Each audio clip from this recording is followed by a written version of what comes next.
引きこもりというワード自体もある以前はなかったけど、でどんどん広がってて、引きこもり調査とか国ごとに自分の国の中にどれくらい引きこもりいるんだろうって、でそういうことをやっています。英語でも引きこもり、寿司だったり、そういう日本の有名な日本語みたいになっちゃってるっていう。はい、そうです。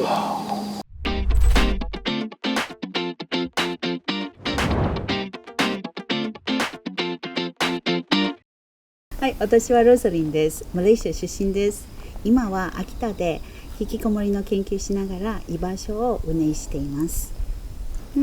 そうですね、話は少し長くなるんですけれども、マレーシアはもともと Look East ポリシーがありまして、日本の政策を見て育つという感じなんですけれども、結構日本の文化はなんか憧れというか、例えば終身雇用に関して80年代はマレーシアも結構そこを従っていて、で日本の学校がいいとか、日本の教育は素晴らしいとか、日本の車とかさまざまなことを結構私たちから見ると憧れ存在で、子どもたちはドラえもんを見て育てられたので、私ドラえもんの大ファンで、そして一回日本にどのような国かなって見に来た時に感じたことは全然自分の想像したものと違って、特に電車の子どもたちで、その時ちょうど旅の時にホームステイした先で引きこもりの若者と出会って、人が英語が喋れてて、でも仕事ができない、見つけないで、そこもちょっとびっくりして、この人絶対人と話さないから目も合わせないって言われてて、でも結果的に私初めてのホームステイで初めての布団の敷き方がその人が全部やってくれたんですよ。結果的に1時間話したんですけども、その時はまだ引きこもりという言葉があんまり分からなくて、でそこからマレーシアに帰ってちょっといろいろ調べながら、社会の問題、実はハウスとも関連していて、でそこを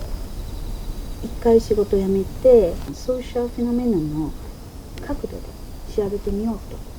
でこれが最初の前奏曲みたいかな。その時は引きこもりだけではなく、どっちかというと若者の問題と自殺は主に考えてて、で私がソーシャルエピデミオロジー学ぼう、社会的疫学、そうで、そこで本来は自殺とか若者のメンタルヘルスを考えたんですけど、私が飛行機乗る前に友達が一つ記事、インターネットの記事なんですけども、私に渡して、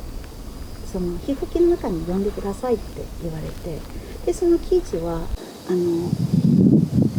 集団自殺の記事で、集団自殺の中に引きこもりがいましたというニュースでしたね。でそこを引きこもりって何って正直に最初会った引きこもりのことは引きこもりって分からなかったので、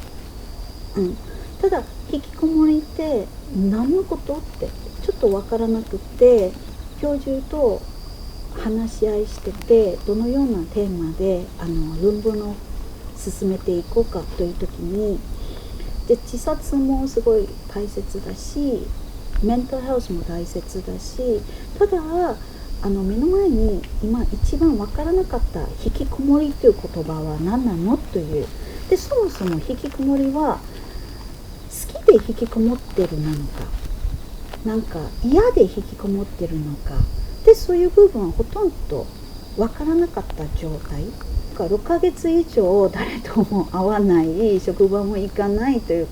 でまた精神疾患でもないと言われると、じゃあなんで引きこもってるんだろう、で何があったんだろうというところを調べたらよくないって先生に言われて、で私も言われたというか一緒に考えたというか、でそして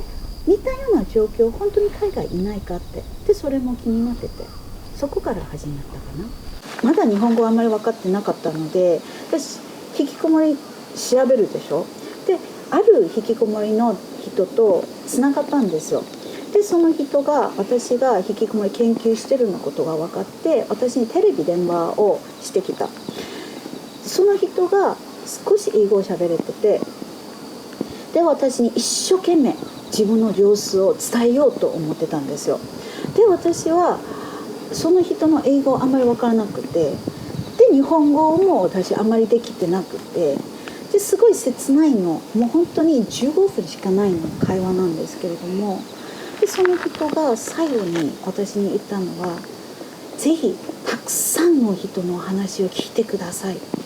で私英語うまく喋れないんですけれども英語喋れる引きこもりの人がいるから必ず私たちの声を届けてくださいという叫び、でそれが私の中になんか大きな力になっていました。でそして卒業した後に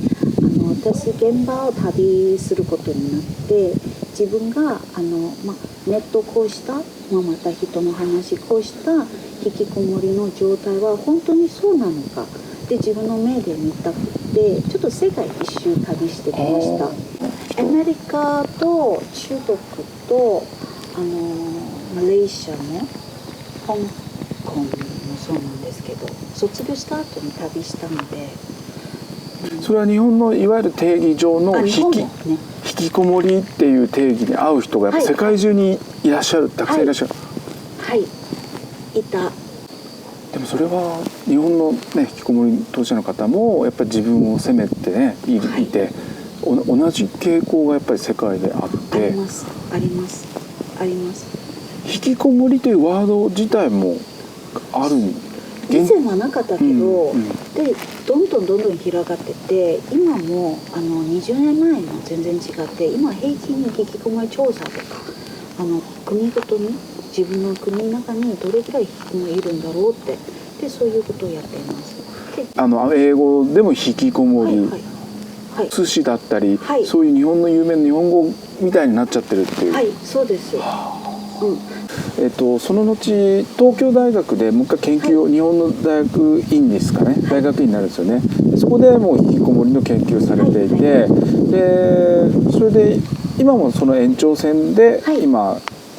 秋田で居場所を作ろうみたいなことになったんだと思うんですけど、めちゃめちゃ簡単に言うとなんで今秋田で大曲で居場所作ってたんですか？東大の教授川上先生なんですけれども彼は修大の本橋先生公衆衛生の教授と仲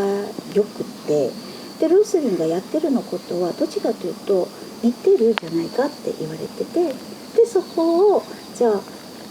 現場見に行ったらという話で私はこのように秋田に来ました。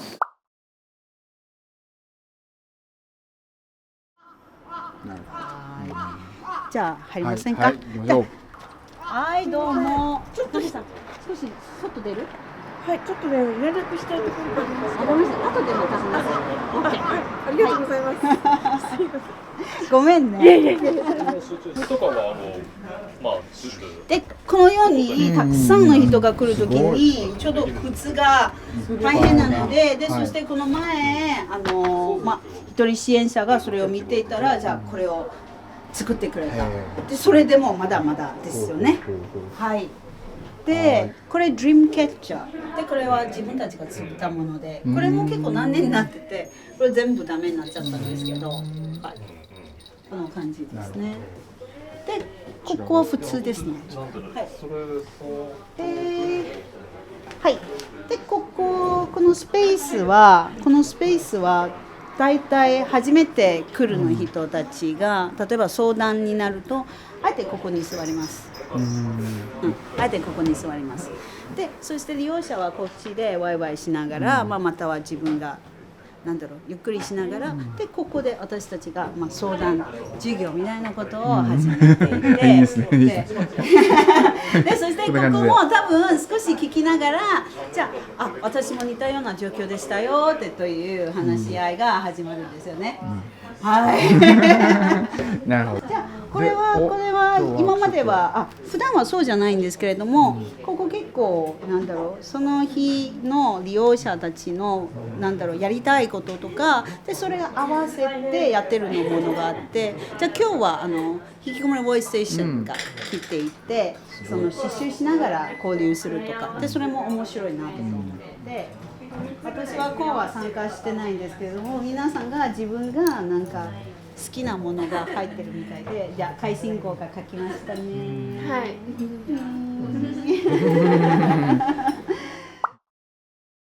実際にそこに来る方はどんな方で、それで通うようになってどういうふうに変わっていったのかみたいなお話もちょっと 2,3 例を挙げてもらいたいなと思うんですけど。ざっくりと言うと、フラットに来るの人は、最近は不登校と子どもも増えたんですけれども、最初やった時は本当に30代、その時は30代になったらもう居場所がないなので、30代の前後の若者たちを絞ってやってたので、30代になると大体皆さんが18、17の時に引きこもってるので、大体8年以上の引きこもってる人たちが多かったと思うんです。で、今若者たちも、小学生からもう学校あんまり行けてなかったとか、で中学生、高校生になってからやっと来たとかで子どもたちもいます。どちらかというと短く 2,3 ヶ月学校行かない人ではなくて、どちらかというともうちょっと時間が長い1年間以上になんか輝いていたでやっと来たの人たち、で何が一番変わったのはやっぱり無表情から楽しくなって目が輝いて、で特に1回目はすごい大事なんですよ。でそしてもともと人が怖くてなんか震えてるんですけれども、今人に声をかけるようになった。例えば今日見た2人も3人も最初はもう人が人に似合う絶対話さない。2月までもまだ話してない。昨年3月来て2月までまだ話してない。3月までで、そしてどんどんピュンピュンピュンって毎回来るも変わってくる。で一つ大きなのは多分フラットはあんまり親の出番がないのことがあって、あんまり親に出番させないか、そういう言葉は悪いかな。親一緒に来ると親が話しちゃうんですよね。親が子供の全て話しちゃうんです。でもそうすると子供が自分で話せないので、だから1回目は一番肝心なことは親からどこまで離れて子供に自身がどれぐらい話せさせるか一番メインです。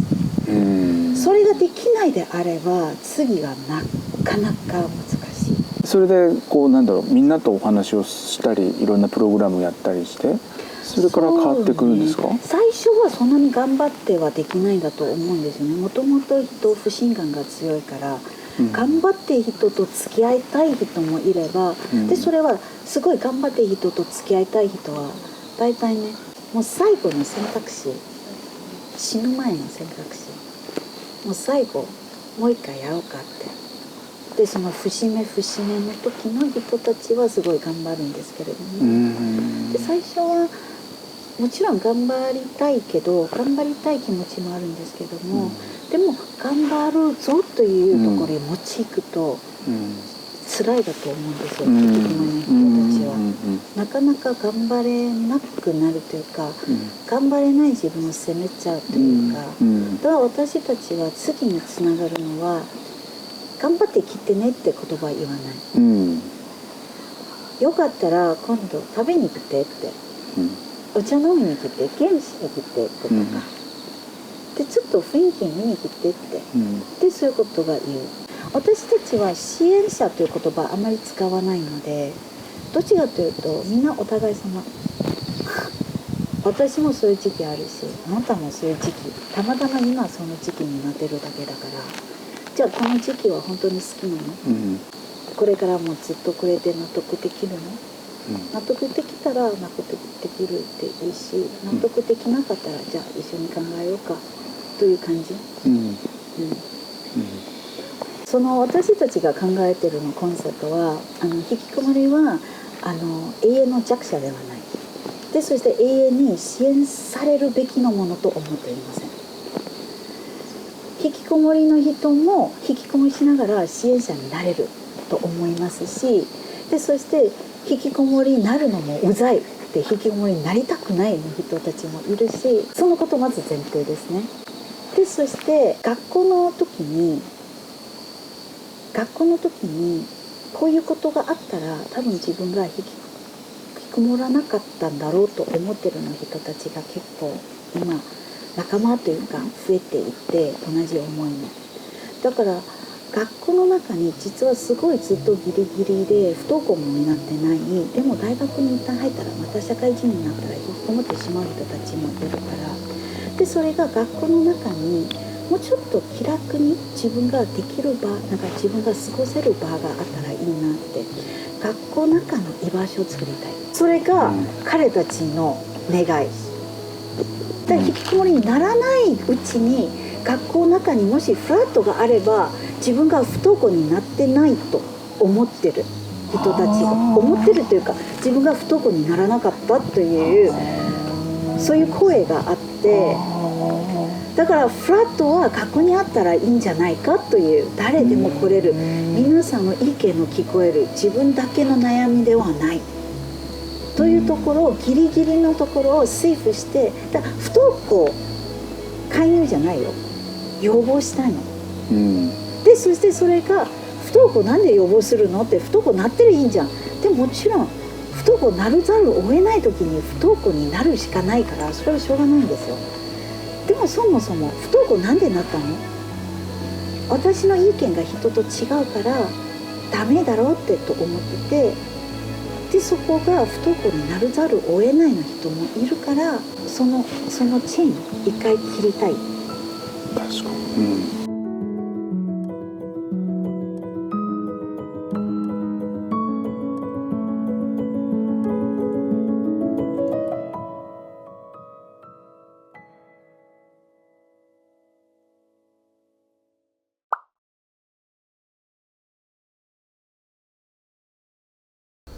でまだ今いろいろやってますよ。まだ他にも今大学生たちを、秋田県内の大学生たちをまとめているのところで、街中傾聴ボランティアの養成講座やってるんです。街中傾聴ボランティア、どういうことですか？面白いです。秋田駅の周辺のところを取りすかる人たちを声かけて、なんか一緒に話しませんかって、でそこの中に口話でも OK だし、子育ての話でもいいし、職場の話でもいいし、コンセプト通してこれ私たちが世間体が結構強いので、特に秋田がすごいちっちゃいの場所じゃないですか。なかなか話せるところがなくて、特に職場とか子供のこととかなかなか共有し合いの場所があんまりない。でたったテント内にたったの10分の人間関係だから話せるんじゃないかという思いで、大学生たちと今このような場を作っています。そして今フラットの若者の学生も実はすごい興味があって、一緒に大体一緒に行くことになりました。それはいいですね。だからもっと不登校だったり引きこもった子たちが逆に声かけまでやって、すいませんなんか悩みありますかみたいな。そうまたちょっとここに休みますかってとか、なんか本当に街の中でもフラッと立ち寄るの場、少しでもなんかバスがなんか電車を待ってるのうちにそっちに行くとか、または学校に行く、でもちょっと行きたくないなって、でも駅の周辺でうろうろしてどうすればいいんだろうというちょっと安全な場まあ、どこでもフラットやってるわけですね。そうちょっとそういう感じでちょっと今やっています。で、うん人嫌いの子が今人にフリーハックしてる。はでそして人嫌いじゃないですかって聞いたら、いや私は言ってない。それはお母さんの思いです。私合わせてただけって。でそれも面白かった。へー。今日今後ろで見られてやられるんですか？やりました？私一度だけちょっと参加させてもらって、なんか食べていいですか？いいですよ。いいですか？なんか見る？見せる？はい、見せて見せて。映してもいいですか？映して。いやいや大丈夫言って。秋田の駅の近くで。そうですね、参加して、私ももともと引きこもりなので人間怖いので逃げたくなるっていうのが正直な感じでした。普段私フラットに来ていただいてこうお話ししたりとかするんですけど、その道行く人っていうか、ここに来るという目的がない方を声をかけて中に入っていただいて、その話をするっていうことはすごいハードルが高いことなのにすごいなっていうふうには思いました。もともとだからロザリーさんのところに行って、こう元気になってたというか、ビフォーアフターってのはやっぱ自分の中でも変化は。私は中学校の頃に不登校になって、でそこから28になる時まで不登校とか引きこもりをずっとだったんですけど、それまでなんかちょこちょこその医療だったりとか、なんか行政だったりとかの支援する場所とつながってはいたんです。つながることはあっても継続することができなくて、で人間関係あまり気づけたことがなくて、人も怖かったし、親戚の人の紹介である方社会福祉士さんを紹介していただいて、でその方とお話しした時にフラットっていう場所が私に合うと思いますよって言ってみないですかって声をかけていただいて、それで初めてフラットに行って、なんかさっき話を聞いてたらみんな表情がないというかっていう話が出てたんですけど、多分その時すごく私は一生懸命話したし、一生懸命表情を作ってたっていうか出してたと思うんですけど、後でロザリーさんに聞くと表情がなかったとかうつむいてたとか声もちっちゃくてとか、いやあの時私すごい声出してたんだけどなって思うんですけど、周りから見るとそういう状態だったんだなっていうふうには教えてもらったで、そこからいろんなことをフラットでなんていうのトライというかさせてもらって、人と関われなかったっていうのは自分が普通じゃないと思っていたので、例えば雑談って難しいことっていうのは私だけだと思ってて、周りは雑談普通にできるし、だからできない自分は普通ではないって思ってたんですけど、でもフラットに初めて行った時に雑談って難しいですよねってある方が言ってくださって、それでそれって別になんて変なことじゃなかったんだっていうか、普通そういう人もいるんだっていうのから、ちょっとずつ人と話せるようになって、フラットでいろんなことをトライさせてもらって、それでなんか今がある感じです。今はだからね、支援ピアサポーターというかね、形でやられていて、さらに我々撮影チームを車で送っていただいて、運転をしていただいてありがとうございます。ありがとうございます。ロザリーさんどうしよう、夜になっちゃって。オッケー、ありがとうございます。ありがとうございます。